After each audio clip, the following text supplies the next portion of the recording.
Before I start, I would like to thank Ms. SPL for sharing her slides for this presentation.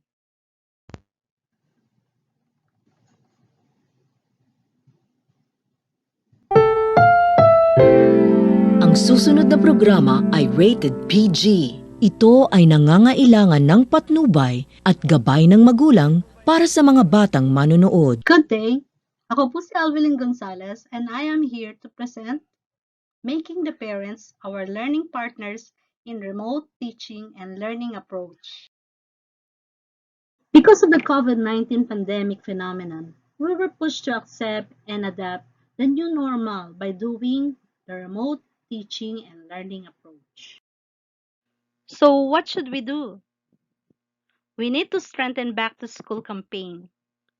We all know that DepEd scheduled August 24 as the first day of classes. Kailangan ihanda natin ang mga bata. Ibalik natin ang mga bata sa dating sistema.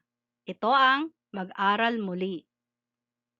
We have also to empower family for home-based learning. And this is the reason why you are all here. To encourage, to be oriented, dear parents, to be part in guiding your children in their schooling. Another one is, this will be the time to create new practice and new learning system. Ang tawag po dito ay ang online learning. Now, ang parents po ay hindi po teacher. Nagiging teacher po ang parents sa homeschool learning. But in online learning, teachers are still the teachers and parents are the learning partners. And what we have here in Quezon City Science High School Senior High are the online learning and the modular approach. And how are we going to do it? Dear parents, making you our learning partners. These are the bottom lines of the partnership between parents and teachers. Letter A, to improve learning outcomes. That is, to achieve what is set them to be achieved. Hindi lang basta matuto, pumasa, but usually they want with flying colors.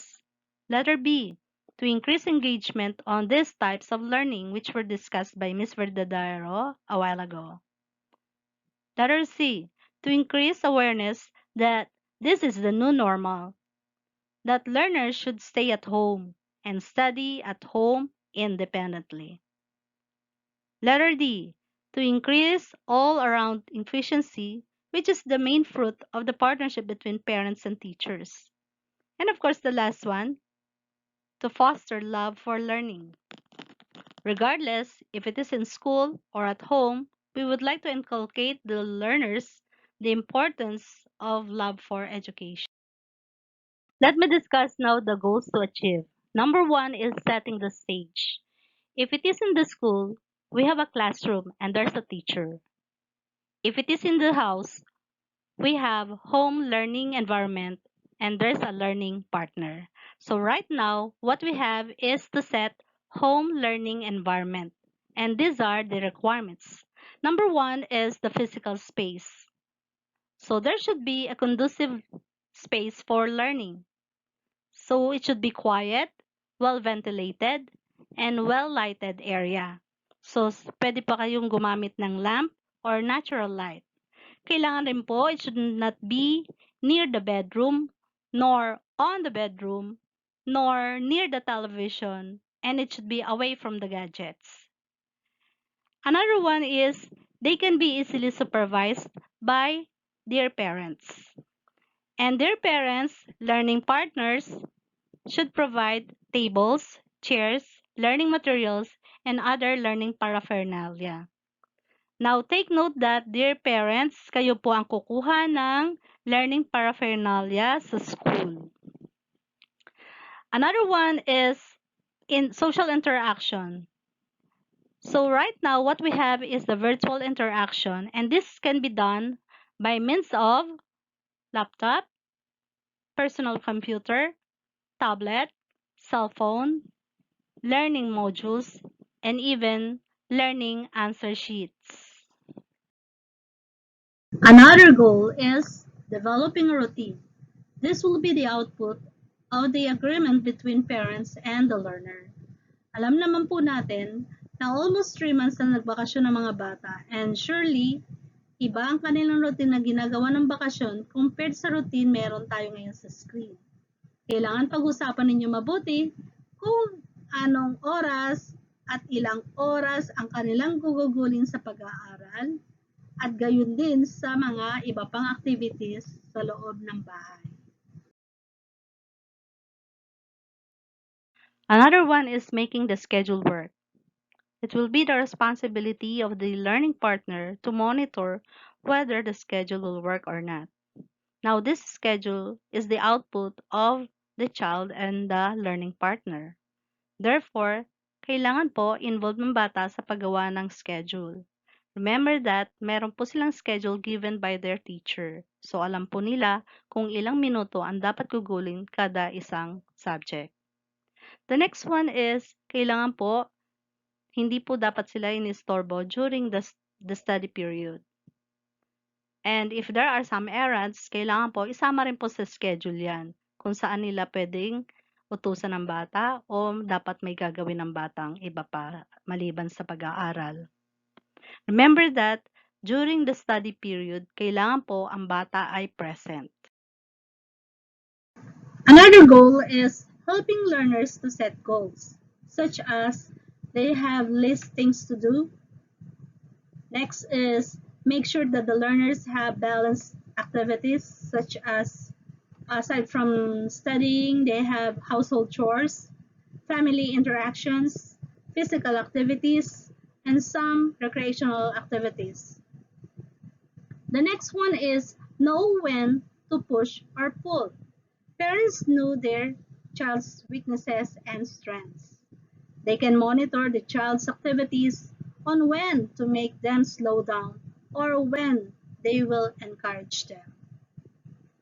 The next one is if the topic is quite difficult, join them. Give them some ideas, give them guidance.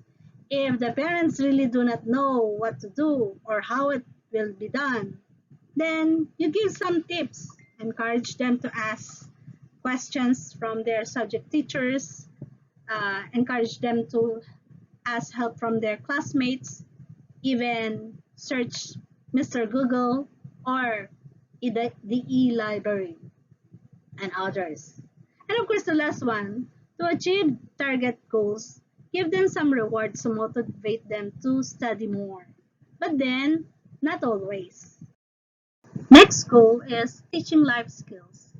Life skills are also known as psychosocial competency. At home, dear parents, this will be the time to develop your child's abilities for adaptive and positive behavior that will enable him or her to deal effectively with the demands and challenges of life.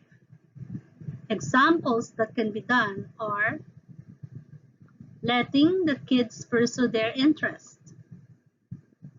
Another one is letting them to have sense of control and also sense of interest.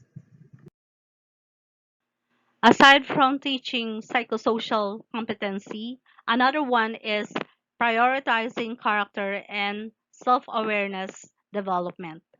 This is to prioritize character to improve motivations in learning, such as humility or ang pagpapakumbaba, respect for parents, teachers, classmates, and others, effort, these are the fruits of their work, perseverance, so that they will continue the activities despite of difficulties. Ito po ay ang pagiging mag-isa, so kailangan po sila ay magpursige. At ang last one is the resilience, to develop the ability to cope up quickly despite of crisis. Alam po namin na ang mga anak niyo ay matatalino and surely they will have high grades. But then, please, parents, pag po sila masyadong i-pressure sa mga grades na ito, it's because, sabi nga ng Secretary of DepEd, let's focus on character building. Another one is setting limits. Since teachers are not at home, then the learning partners will be the one to monitor the overusage of gadgets, social media accounts, televisions, and even misuse of time. With this, learning partners, you are helping to promote discipline. The next one is settling conflicts. This is to set boundaries. As much as possible, respect free time of your children or your learner so that they can also have a good rest. Another one is avoid nagging, but instead, apologize if it is necessary. The last goal is communicating with your children. These are some tips. Number one, instead of always doing things for them, my dear parents, teach them how to accomplish the task. Number two, instead of explaining everything to them, give the child the opportunity to think first. With this, aha learning is being developed, or what we call the insightful learning. Number three, give them leeways by giving choices. You help them to feel empowered and accountable to the choices they've done. You will make them responsible individuals. Number four, sometimes you find difficulties in motivating the learners. Instead of yelling, nagging, or giving a threat, enlighten them by giving more tips and information. In motivating learners, instead of giving inaccurate judgments, appreciate what they're doing. Let them feel that you're happy on what they've done. And the last one is be an active listener. Remember the importance of active listening. Be sensitive. Pakiramdaman ninyo, dear parents, baka may gustong sabihin ang inyong mga learners. O baka hesitant lang sila i-share sa inyo. O baka natatakot sila that they will not be accepted. So be sensitive. We, the teachers, would like to urge and encourage every parent to be our learning partners. As Batista quoted, the best inheritance a parent can give his children is a few minutes of his time each day. Dear parents, please support. Thank you.